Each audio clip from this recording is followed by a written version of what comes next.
자, 이어서 두 번째 강의인데요. 자, 두 번째는 뭐냐면 하나님의 작정의 특징은 작정은 뭐다?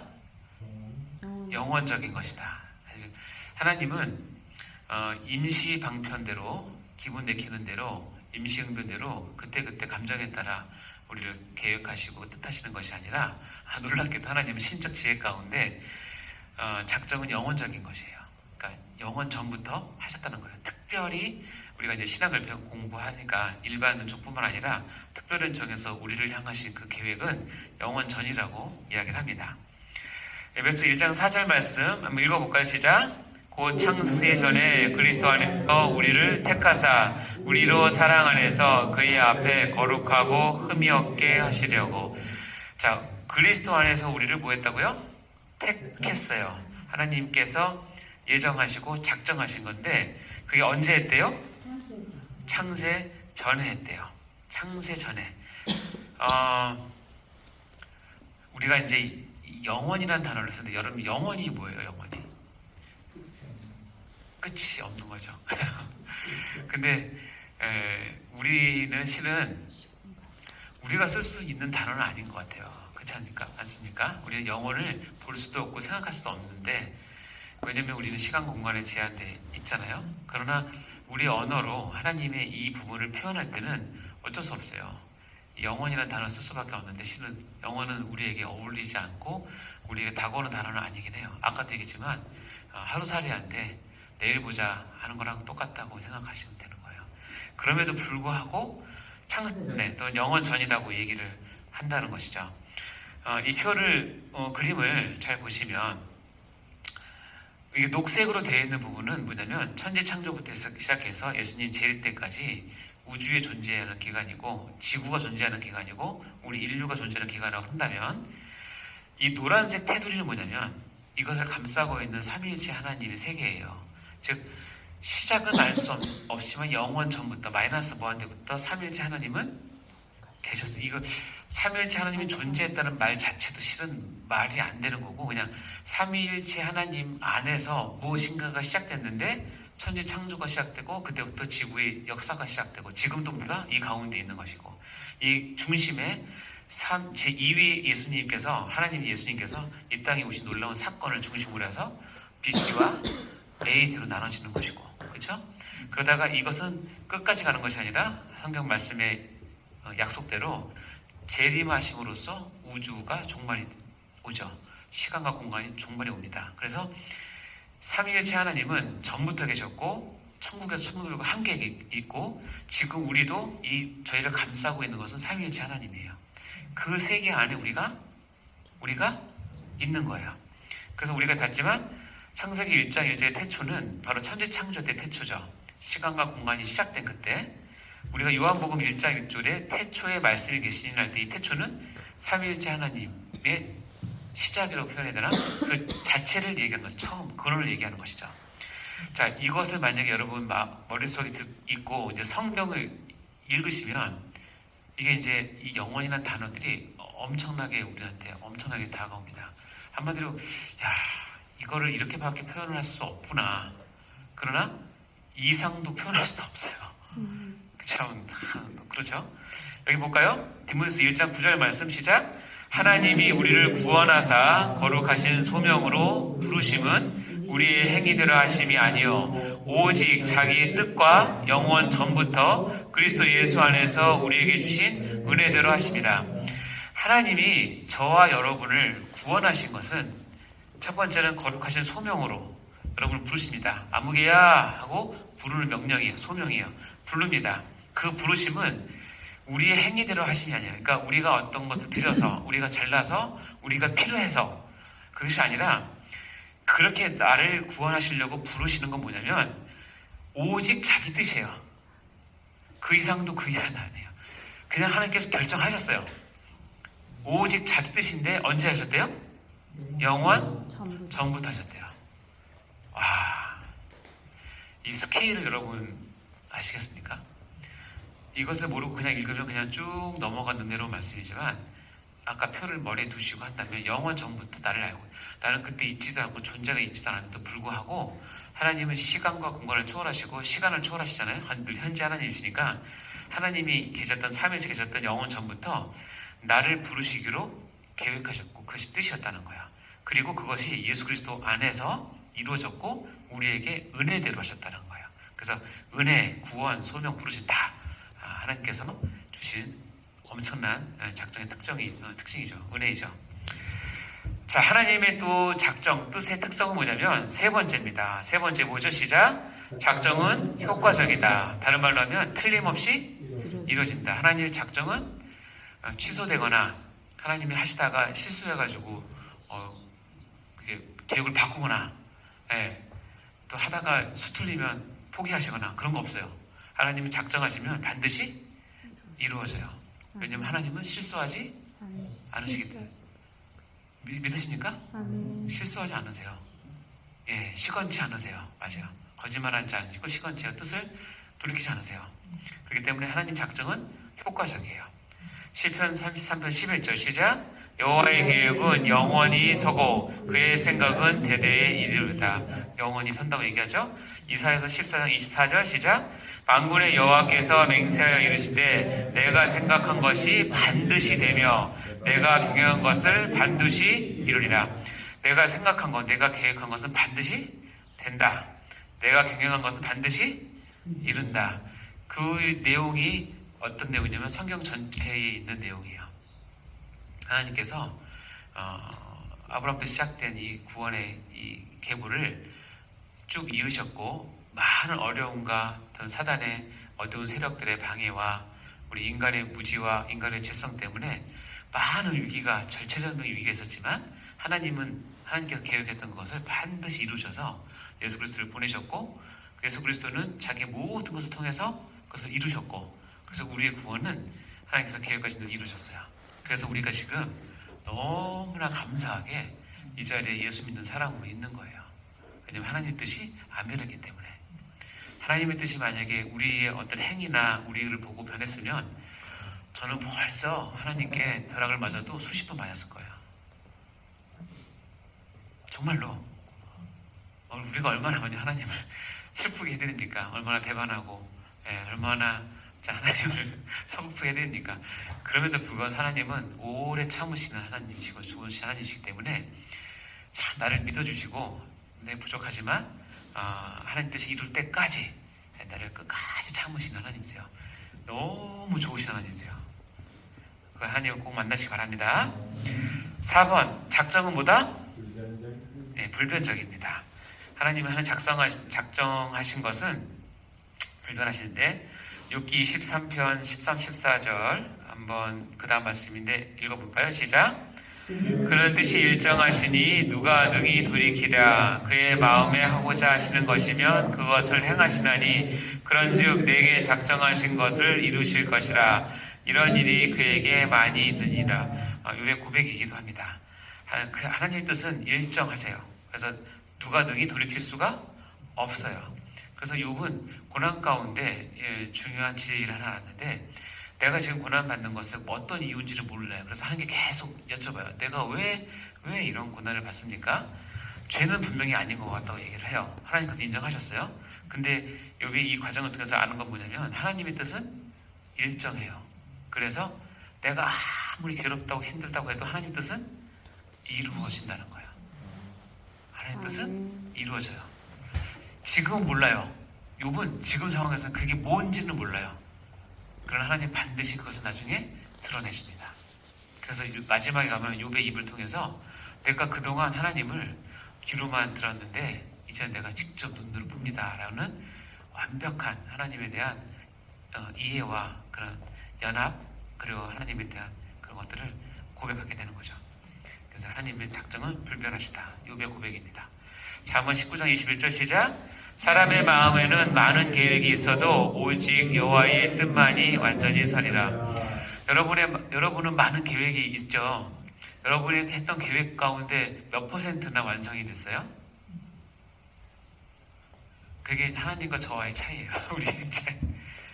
우리는 많은 계획을 합니다. 그래서 대부분은 3일을 못 갑니다. 그래서 유명한 말이 있죠. 작심삼일이라는 말이 있죠. 그러니까 우리는 이렇게 연약한 거예요. 상황이 바뀌면 또 내 의지가 바뀌면 하다못해 내 건강만 안 좋아져도 내가 계획했던 건 다 못합니다. 그리고 중요한 건 게을러서 작심삼일입니다. 자, 이것을 이기는 방법은 작심삼일에 작심삼일. 네, 3일마다 작심하면 됩니다. 그러면 계속합니다. 그렇죠? 근데 하나님은 한 번 뜻을 세우면 작심 영원입니다. 그러니까 그분과 우리의 수준 차이는 아까 얘기했지만 하루살이와 우리가 이제 더 큽니다. 아시겠죠? 늘 하나님의 겸손하셔야 됩니다. 하나님 뜻은 불변적이다. 하나님의 작정은 뭐다?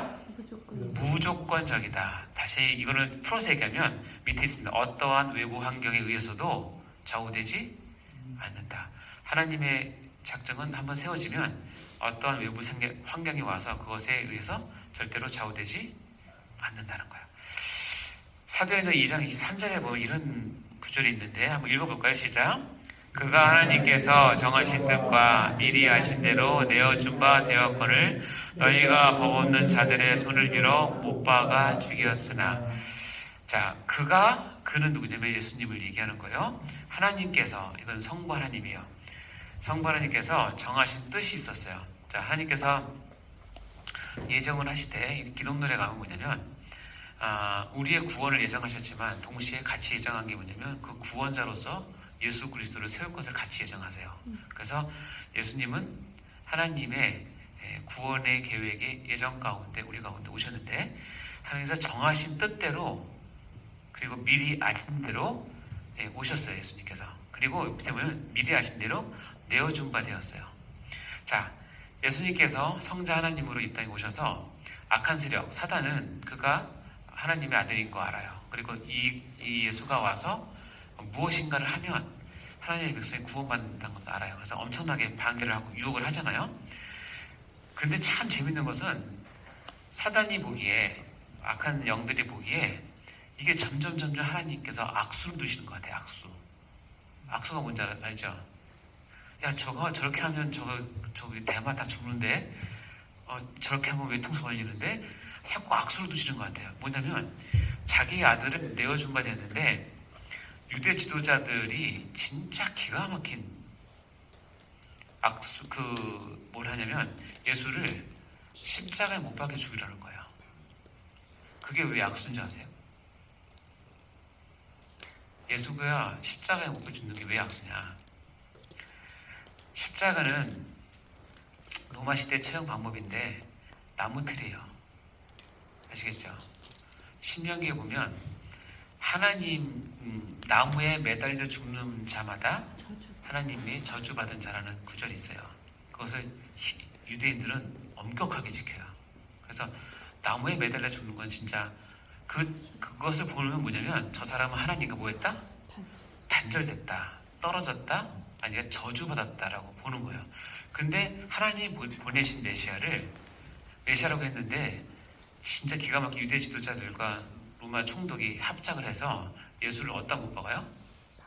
십자가에 못 박는 거예요. 그러니까 나무에 못 박는 거예요. 그러니까는 사단은 아마 쾌재를 불렀을 거예요.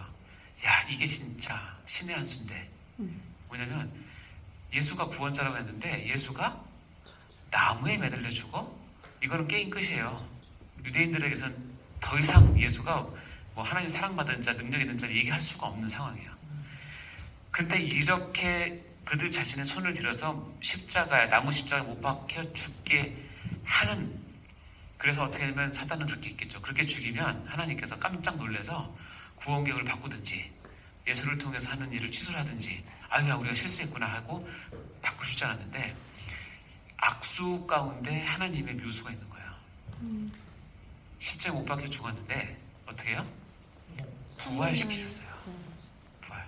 그래서 우리가 아직 구원을 배우지만 우리의 구원의 완성은 십자가에 못 박히는 게 구원의 완성이 아니라 어디예요?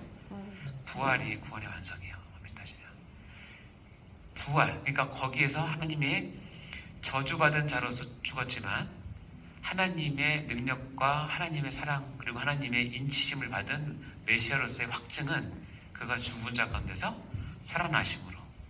그래서 어떻게 해요? 하나님의 작정은 외부의 어떤 환경에 의해서도 절대 흔들리지 않고 반드시 가고 무조건적이다라는 거예요. 이게 그 말입니다. 이해되셨죠?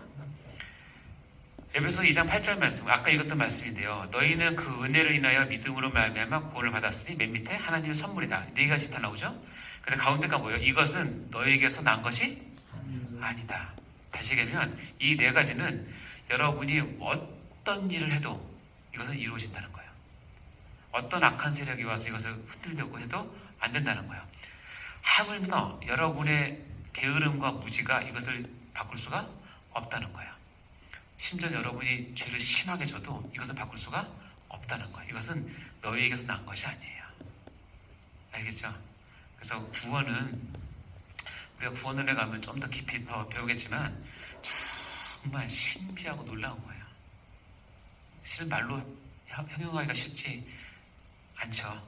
이제 그러나 하나님께서 우리에게 이 구원을 베푸시는 것은 하나님의 절대 주권과 신적 지혜에 의해서 작정하심으로부터 시작이 되었다는 것을 반드시 알고 계셔야 된다는 거예요. 자, 하나님 여섯 번째는 하나님의 작정은 뭐다? 전포괄적이다. 전포괄적이란 말을 조금 더 제가 쓰고 싶은 말은 종합예술이다 라는 거예요. 종합예술 뭔지 아시죠? 한 면만 보서는 안 됐다는 거예요. 전포괄적이라서 그 당시는 내가 이해를 못해도 반드시 하나님의 뜻은 이루어져서 우리를 이끌어 가시고 감동 주시고 우리에게 은혜를 주신다는 뜻인데, 로마서 8장 28절 말씀 읽어볼까요? 시작.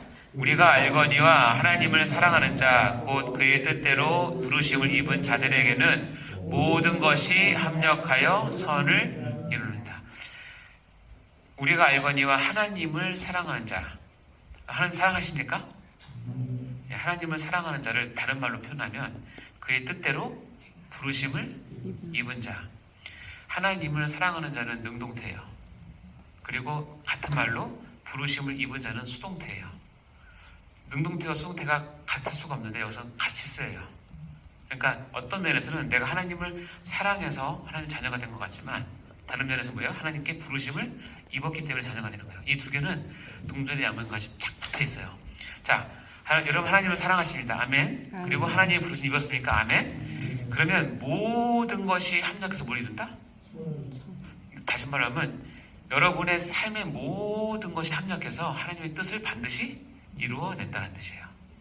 이 모든 것은 여러분이 계획하고 의지하고 스케줄에 있고 여러분이 유익이 되는 것뿐만 아니라 여러분의 유익이 안 되는 것도 있을 수도 있고 이것을 하면 불이익을 받는 경우도 있을 수 있고 여러분의 계획에 전혀 엉뚱한 일이 될 수도 있으니까 이 모든 일은 내가 현재 겪고 있는 모든 일은 하나님의 뜻을 반드시 이룬다. 누구에게?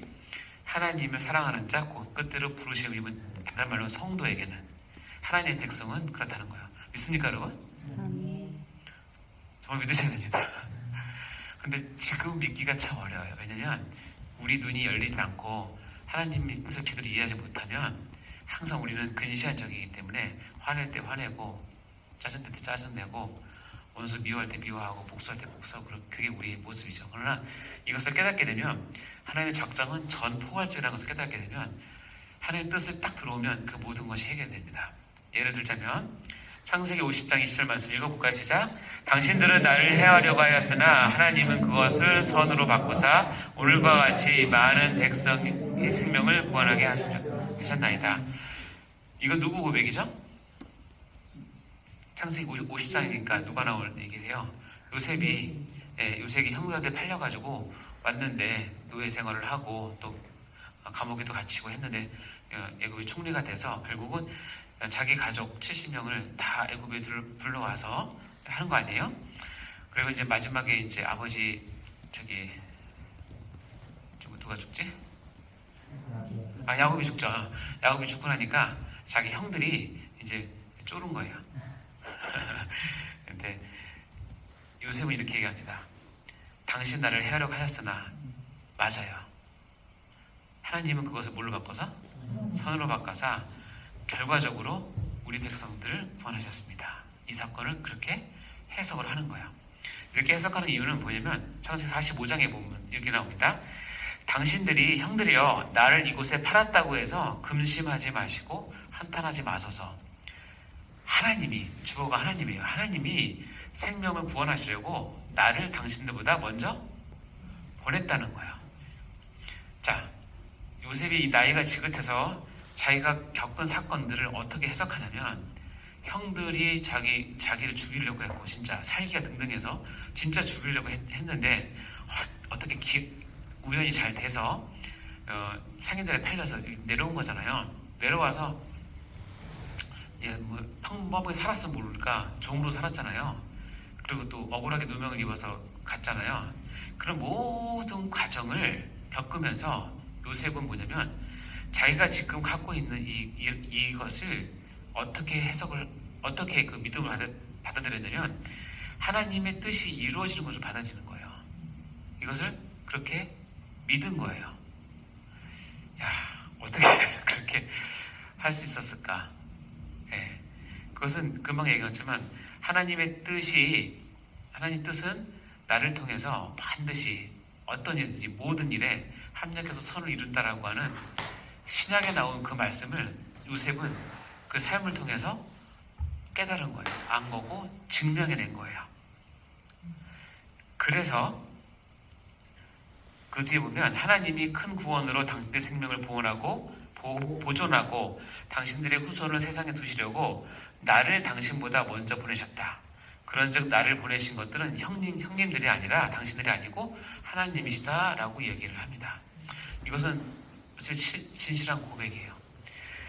이렇게 고백할 수 있는 이유는 아까 했죠. 하나님의 뜻은 나를 통해서 완전히 이루신다. 하나님의 뜻을 이루신다는 것과, 요셉이 형들을 용서할 수 있는 근거는 뭐냐면, 하나님의 뜻이 그 가운데 있었기 때문에 그것을 내가 용서를 할 수 있는, 요셉이 착해서라기보다는 뭐예요? 하나님의 뜻은 전포괄적이고 반드시 나를 통해서 합력해서 선을 이루시는 것을 봤기 때문에 오히려 요셉은 형들이 너무 불쌍하게 보였을 가능성이 많아요.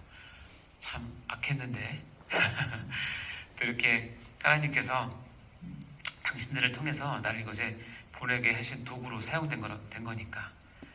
그래서 여러분, 우리가 원수를 용서할 수 있는 이유는 뭐냐면, 우리가 착해서가 아니라 그런 일을 원수를 통해서 했던 하나님의 뜻이 내 가운데 이루어질 때 그것을 보고 그들을 용서할 수가 있는 거예요. 왜냐면 그 원수가 내가 이렇게 되는데 잘 쓰임 받았거든요. 재밌는 얘기 해줄까요? 제가 신학교에 오게 된 이유, 다른 이유가 아닌 이유가 있는데, 저를 양육했던 목사님을 내가 양육받으면서 너무 부럽다. 야, 하나님 말씀을 저렇게 열심히 하고 하나님 사랑하고 선한 영향을 미치는 저 목사님 너무 부럽다. 나도 하고 싶다. 근데 나는 어떻게 하냐, 저렇게 못할 텐데. 그 주저주저 하고 있을 때 하나님은 저에게, 이건 유튜브로 안 나가니까, 정말 엄청난 목사님을 보내주셨어요. 유튜브는 올리지 마세요. 그래서 내가 뭐냐면 그분을 보면서, 무슨 얘기지만, 야, 내가 목사도 저보다 잘하겠다. 야, 내가 목사도 저보다 잘하겠다. 그러면서 어떤 마음이 드냐면,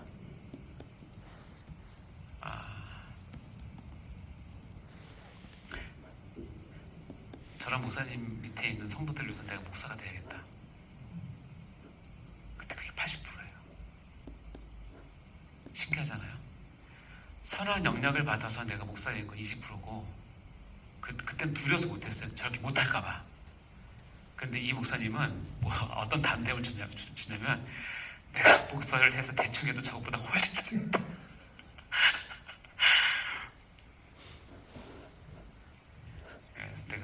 그래서 내가 장로를 했을 때 큰 죄를 저지를 뻔했는데 그거를 못하게 막으시고 대신 저를 목사로 세우셨어요.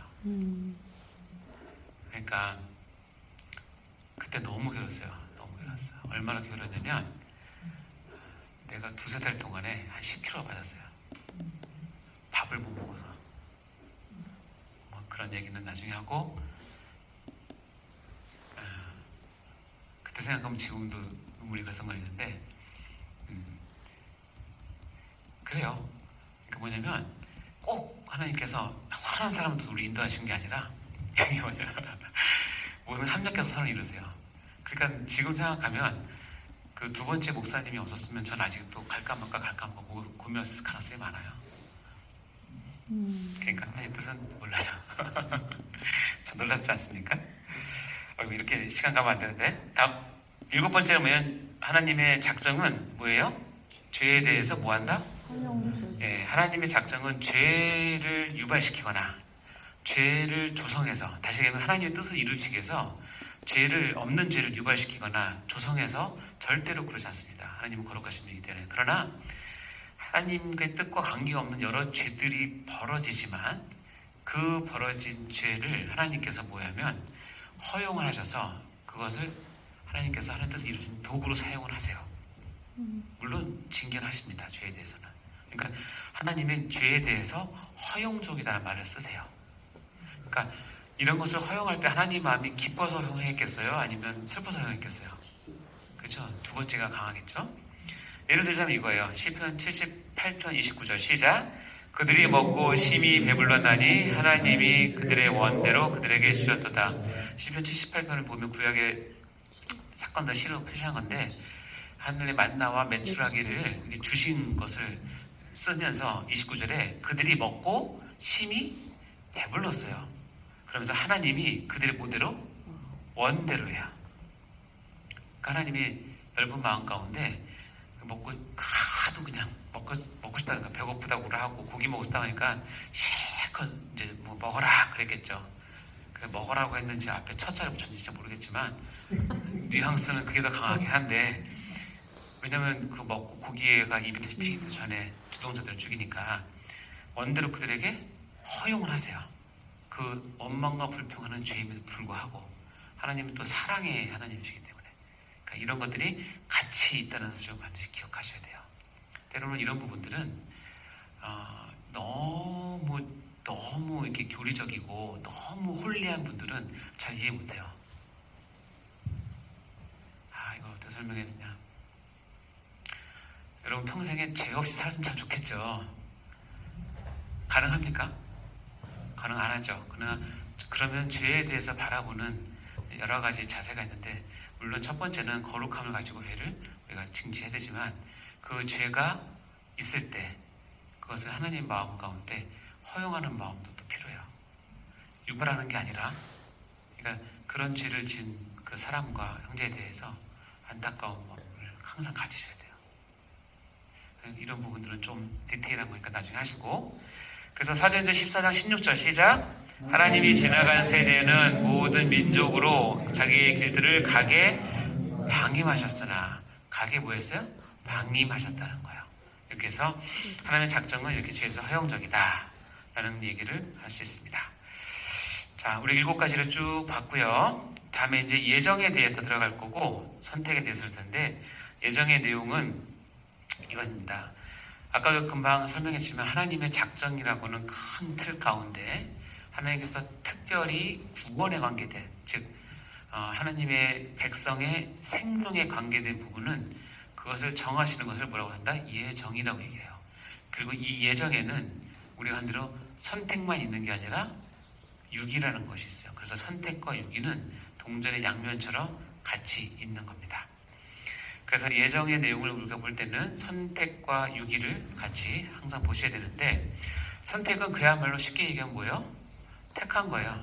내가 선한 마음을 택하는 것이고, 유기란 단어가 조금 어려운데 유기가 뭐예요?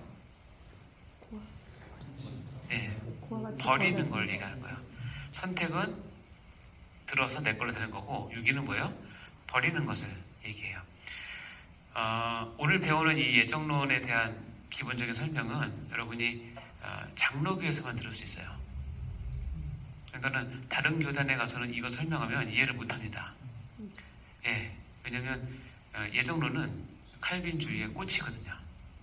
그래서 다른 침례교, 성결교 이런 모순들도 마찬가지지만 이런 데서는 예정론 자체를 자꾸 뭘로 오해를 하냐면, 아까 얘기했지만 운명론, 숙명론을 오해해서 하나님이 예정하셨어? 그러면 예정 안 된 사람은 어떻게 사냐고. 그래서 근데 그렇게 해놓고 하나님이 죄졌다고 발을 혼내시냐? 이건 말도 안 되지. 하나님이 그렇게 물시각하신 분이신가? 이렇게 자꾸 몰고 가서 오해를 하니까. 또 예정론의 가장 큰 오해는 뭐냐면 하나님이 다 예정하셨어? 구원 받을 사람? 근데 왜 전도해? 알아서 다 믿을 텐데. 이게 이제 대표적으로 예정론을 잘 이해하지 못했을 때의 이야기입니다. 이게 다 풀 수는 없고 세 번째 시간에서 같이 풀도록 하겠습니다.